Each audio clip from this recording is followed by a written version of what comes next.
Thank you for joining us for episode 92 of North Star's Private Equity Fast Pitch.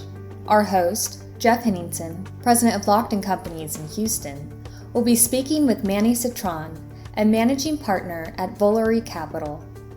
Manny serves on 5 of Volery's key committees, including as co-chair of the investment committee. He has extensive private equity experience, including more than $3 billion of investments in financial services businesses and capital formation, totaling more than $15 billion.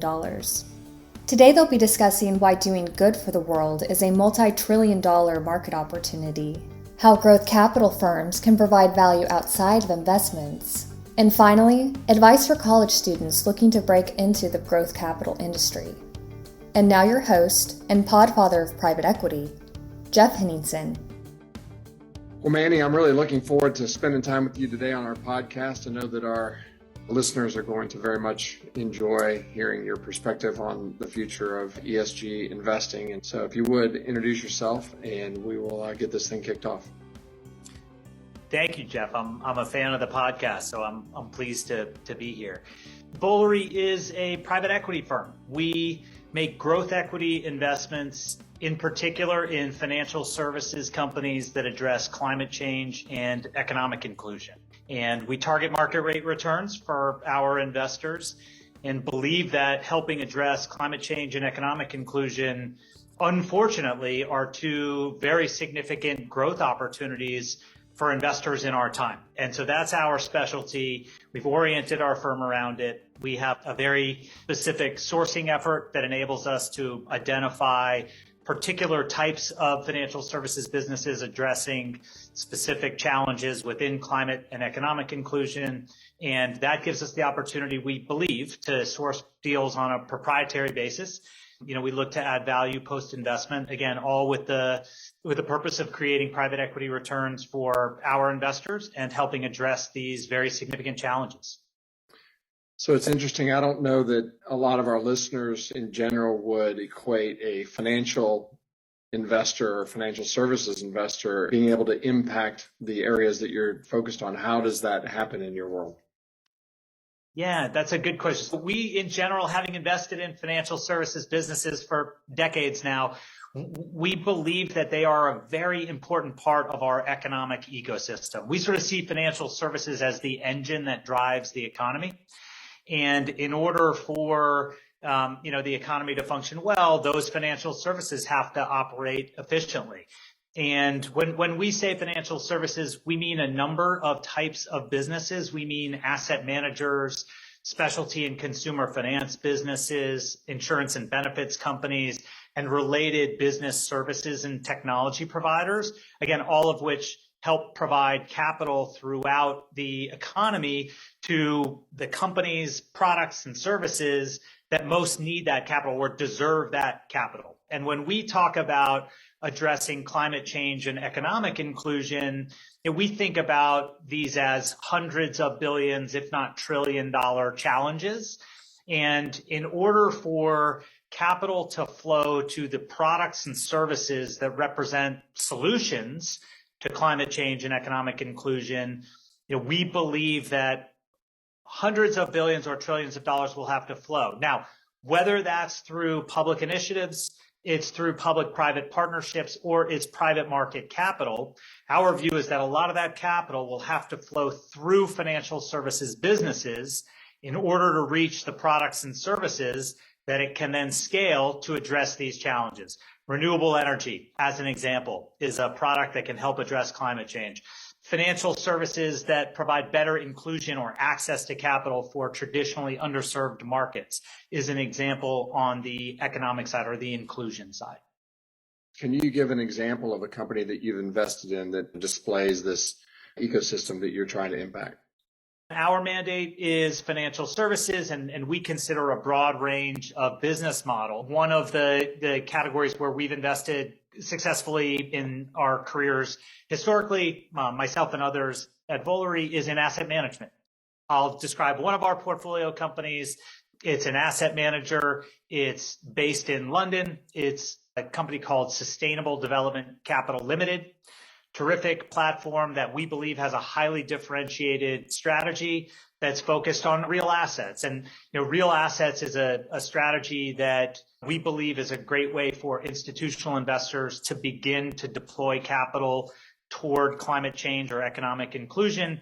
Generally speaking, you can find real asset strategies that have low correlation to broader financial services markets. You can find strategies that have more dampened volatility as compared to certain other strategies. And you can find real asset strategies that we believe have a significant positive impact in addressing climate change. So Sustainable Development Capital, our portfolio company based in London, in particular is focused on energy efficiency real assets. So energy efficiency, as opposed to renewables, let's say, is predicated on the idea that centrally generated electricity that is then transmitted over hundreds or thousands of miles can be incredibly wasteful. So 60 to 70% of the energy that is produced can be lost in transmission. And energy efficiency is about building power generation assets on site where the energy is going to be used. And then it's about efficient use of that energy on site. So efficient HVAC systems, lighting that is LED as opposed to incandescent, those sort of end use modifications. The start is to generate the power on site where it's going to be used. And our portfolio company has specialized in that. So they develop or buy operating energy efficiency assets in contract with high quality credit counterparties, enter into multi-year power purchase agreements or capacity agreement to sell that energy to their counterparties. And then they can produce the on-site energy efficiency producing assets that provide cheaper, cleaner, more reliable power production for their clients, and do so on a far more efficient basis than traditional centrally generated power. Before we get too deep in the weeds on a couple other topics, I think you have a partnership or relationship with Ares Capital. Can you tell us a little bit about that? We do. Yeah. So Ares Management is a partner of our firm. They're an investor in our funds. And they have been a terrific thought partner to us at Volery as we've been developing our platform and identifying opportunities to invest in financial services businesses. We've been able to consult with the category experts at Ares as we've been sourcing opportunities or going deep on due diligence on particular opportunities. We believe Ares is a best-in-class, publicly traded multi-strat alts platform that has real expertise in many of the asset classes and with a lot of the financial services models that we're looking at investing in. And so to have them as a thought partner has been terrifically valuable for our firm. We've had real engagement with Ares from the senior most level. The CEO of Ares, Mike Arrighetti, has been a senior advisor to us and has been a terrific thought partner for us. And so many buzzwords being used right now: energy transition, climate change, economic inclusion, ESG. And there seems to be a acronym feeding frenzy in the marketplace. How do you differentiate yourself to investors and potential partners that you might be investing in? Well, I guess we start by creating our own acronym, which we've done. We've built our own framework for evaluating investments on the basis of their impact, and we call that alpha, and our alpha is an acronym.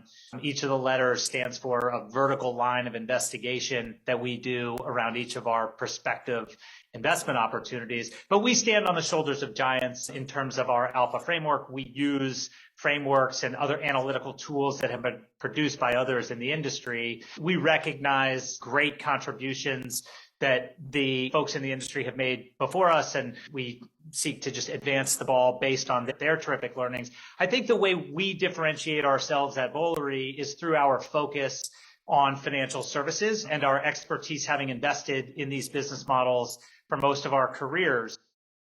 From a sourcing perspective, we don't sit back and wait for people to bring us opportunities. We have developed a sourcing process and strategy that we've internally nicknamed. We call it Falcon.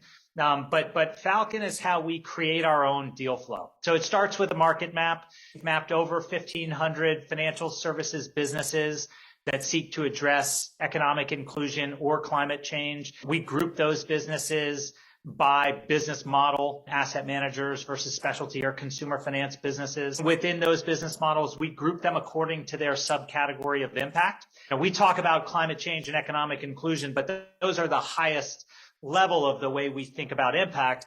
We really have 47 or 48 subcategories of impact that we assign companies to. And then within those subgroupings, so by impact and by business model, we green, yellow, and red the companies that are on our market map. Then we step back and we think thematically about where the opportunities to create both significant positive impact or to address climate change and economic inclusion in concert with creating market rate returns for our LPs are.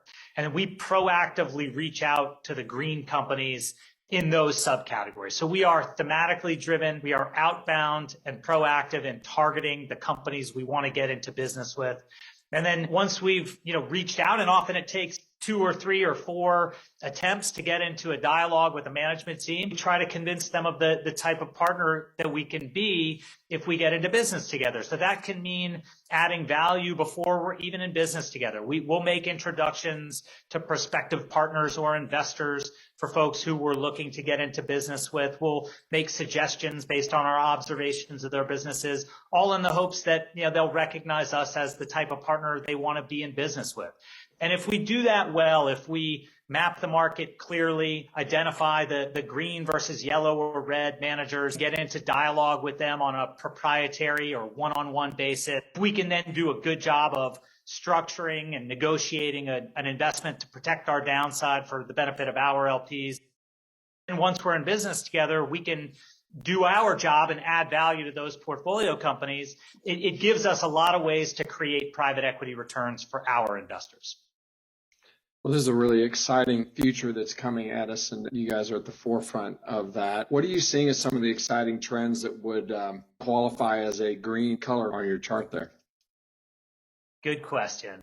Why don't we give you a couple? Why don't, just to try to make it real, we can give you an example of one that's climate oriented and one that's inclusion oriented. Maybe starting on the inclusion side, I would say thematically, one area that we pursue is strategies that seek to address what we call the blind spots of traditional credit metrics. So FICO and Vantage and other credit metrics that historically in the United States have been the predominant or among the predominant metrics that are used in underwriting individual or small business borrowers. And we think those tools can be very valuable, FICO and Vantage and other credit scores.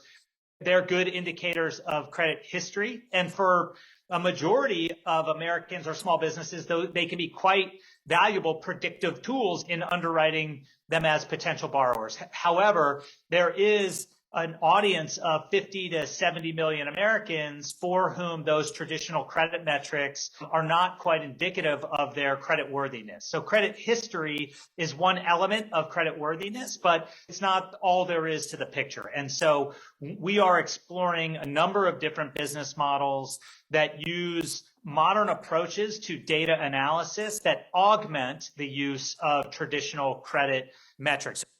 These approaches don't seek to do away with those traditional approaches, but again, seek to augment them. And we see this through the use of open bank data. This is an approach that was enabled by the Dodd-Frank legislation following the Great Recession that gave consumers the right to own and share their banking data.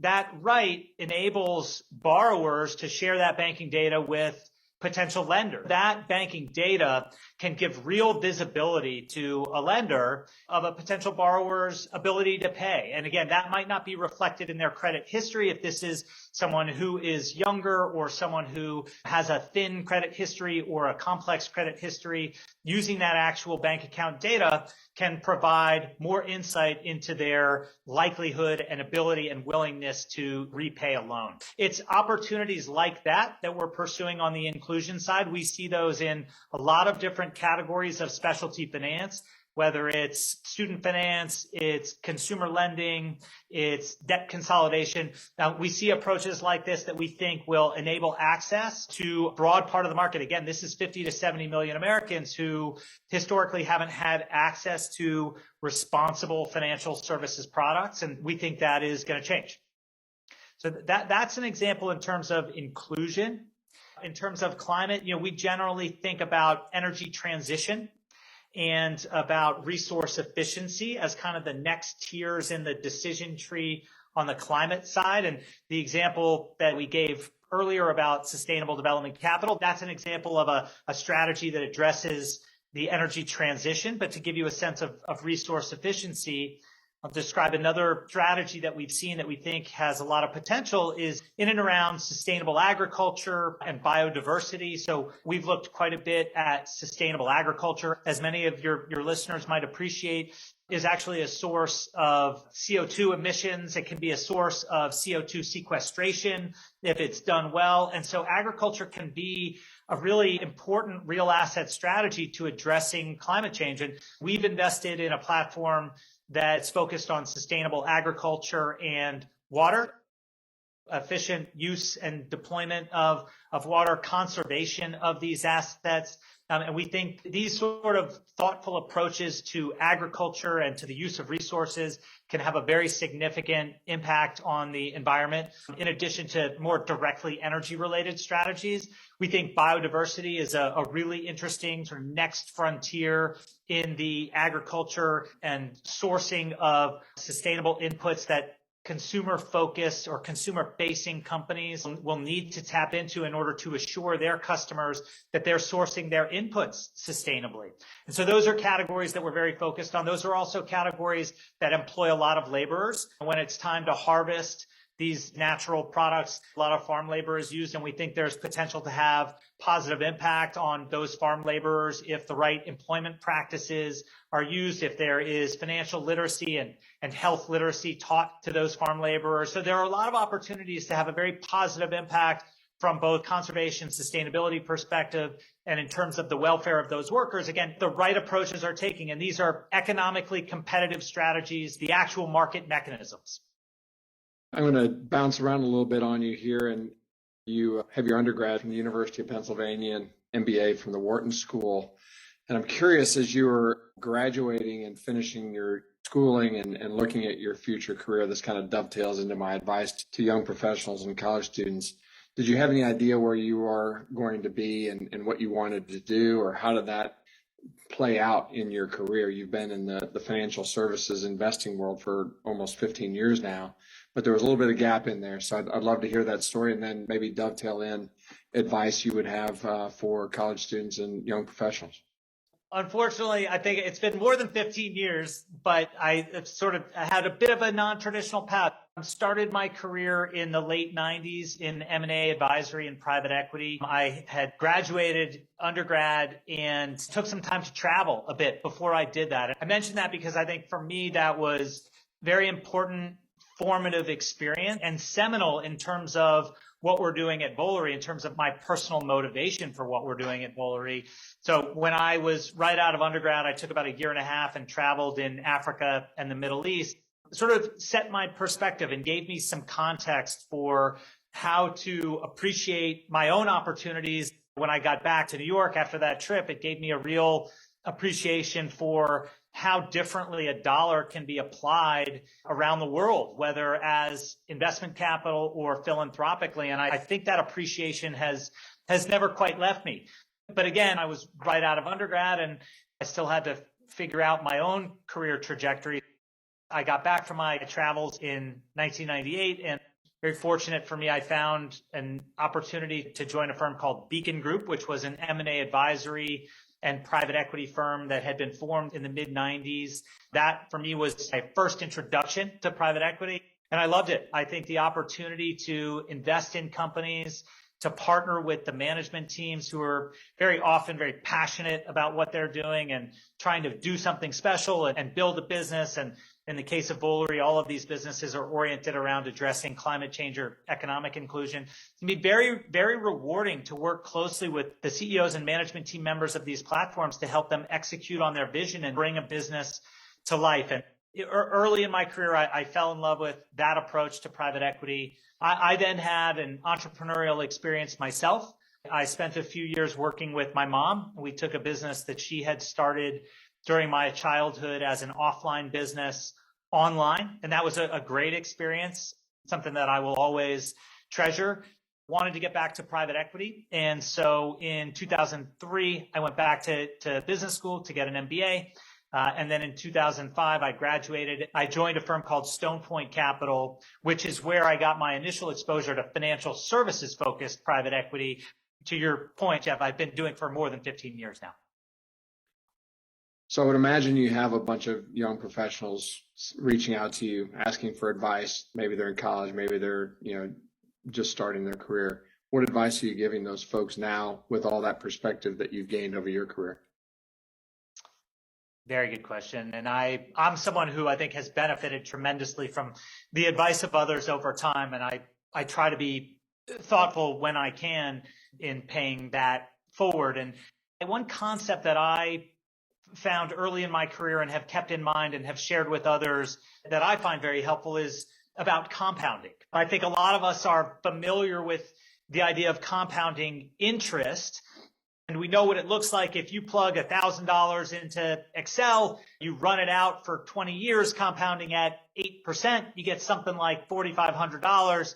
But if you do that at 14%, you get something like, $1,400. And if you do that at 20%, you get something like $40,000.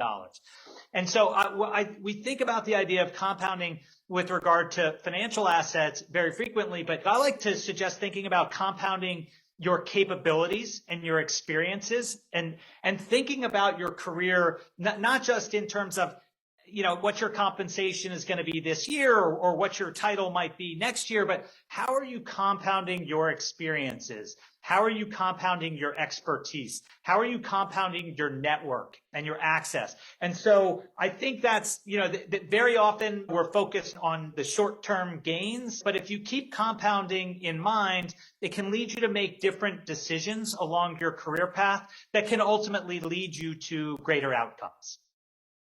I absolutely love that. Nobody has brought that up on any of my podcasts ever. I'm a big believer in that. In fact, talk about it a lot. You think about if a coworker works 10 hours more per week than you do, it's thousands and thousands and thousands of extra hours over a 10-year period.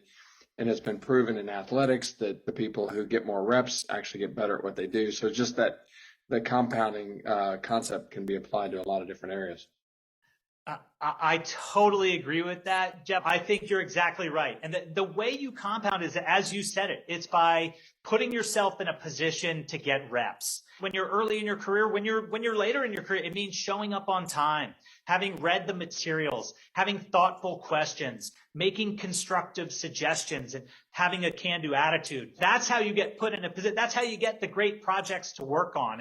And I think that's really important. Attitude and approach matters. And you also have to be willing not to settle for less and, make sure you're working with people who you want to work with and who you respect, or you got to find new ones. And you have to push yourself personally a little bit to get more exposure, to get on that extra assignment.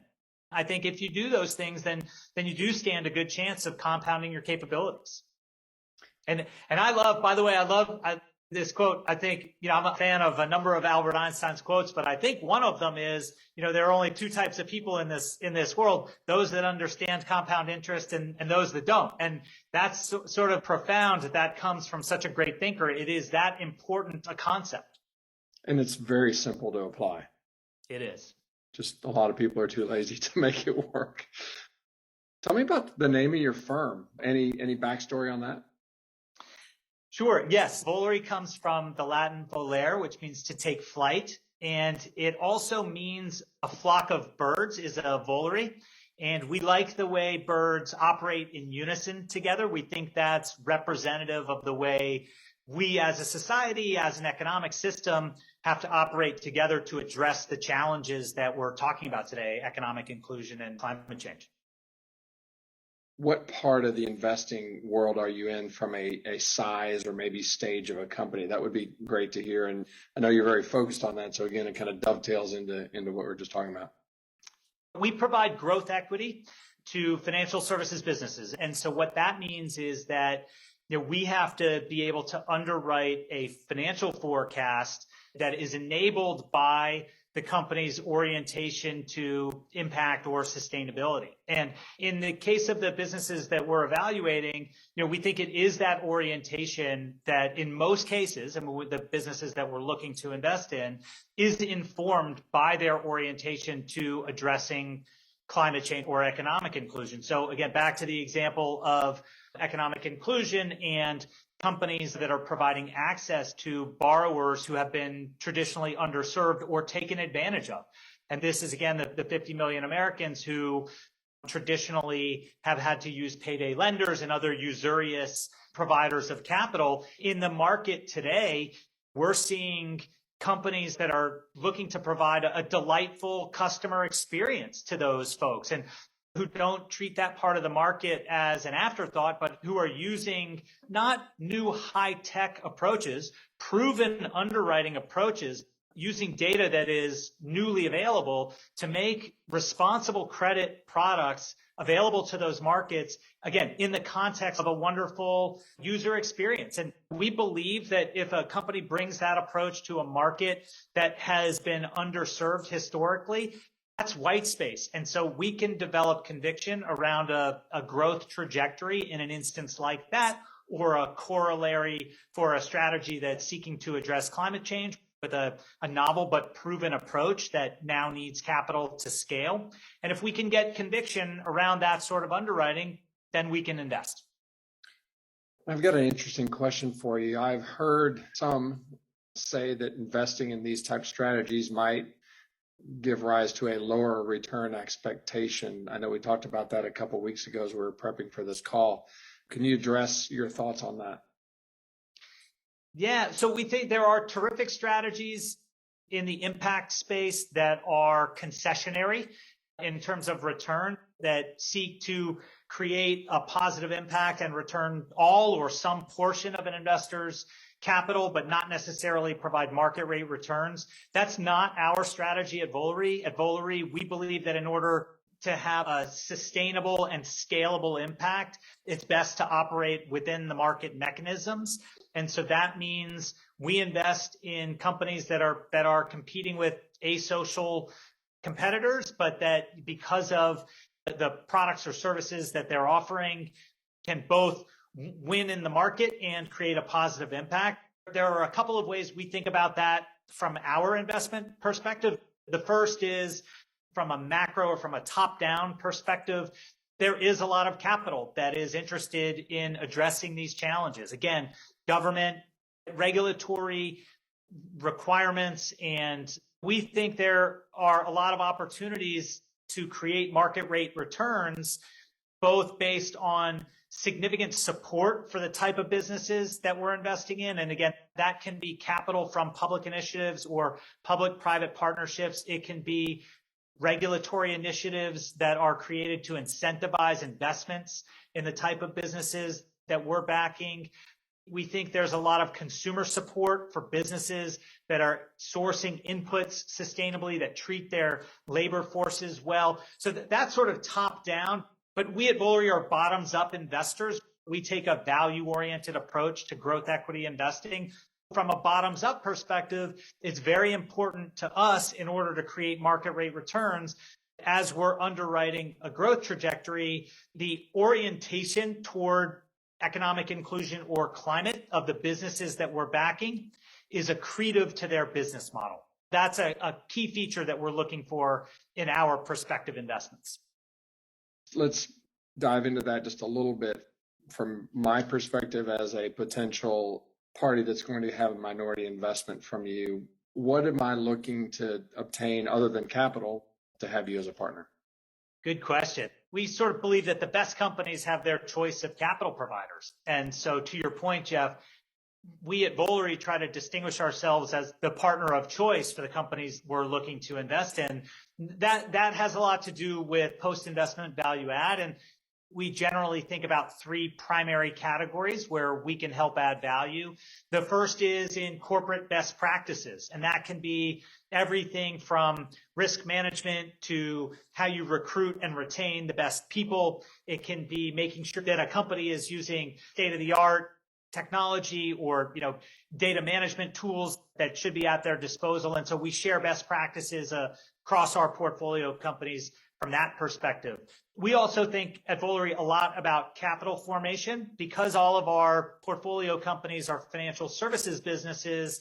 That can be a very meaningful way to help add value. And so, where we're investing in an asset manager, perhaps we can help make introductions to limited partners who might be investors or interested in investing in their strategies. If we're talking about a balance sheet business that sources assets, whether they're, consumer loans or they're corporate or other financial instruments, we can help them think about the right side of the balance sheet as well. So do they have forward flow agreements in place? Might we make introductions? Do they have wholesale funding agreements in place? And are they thinking about securitization markets appropriately? And so we can add value in a number of different ways when it comes to capital formation.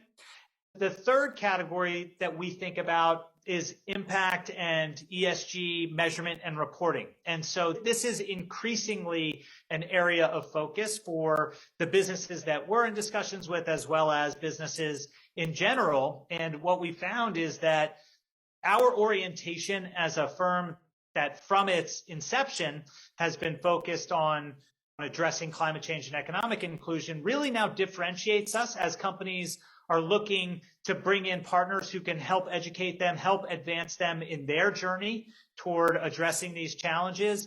It really does differentiate Volery that several folks on our team have spent their careers in impact measurement and reporting or sustainability consulting. And so it's those three areas, I would say, in which we try to focus our value add. The predominance of your portfolio companies organically growing, making acquisitions, what does that look like?